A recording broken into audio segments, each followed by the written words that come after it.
अरुणाचल प्रदेशमध्ये अजित पवारांच्या राष्ट्रवादीचा एक उमेदवार विजयी झालाय। टोको तातुंग असं या विजयी उमेदवाराचं नाव आहे। आणखी दोन आमदार या क्षणाला आघाडीवर असल्याचं दिसतंय। अरुणाचल प्रदेशमध्ये अजित पवार यांच्या राष्ट्रवादीचा एक उमेदवार विजयी झालेला आहे। अजित पवार यांच्या राष्ट्रवादीने अरुणाचल प्रदेशमध्ये खातं उघडलंय। टोको तातुंग असं या विजयी उमेदवाराचं नाव आहे, ते विजयी झालेले आहेत। तर आणखी दोन उमेदवार हे सध्या आघाडीवरती आहेत। यावेळेला अजित पवार यांच्या राष्ट्रवादीने अरुणाचल प्रदेशमध्ये सुद्धा निवडणूक लढवलेली होती आणि त्यापैकी 3 जागांवरती आता सध्या तरी आपल्याला अजित पवार यांच्या गटाची सरशी बघायला मिळते।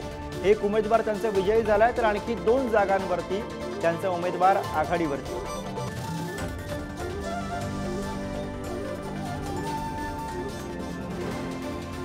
Thank you.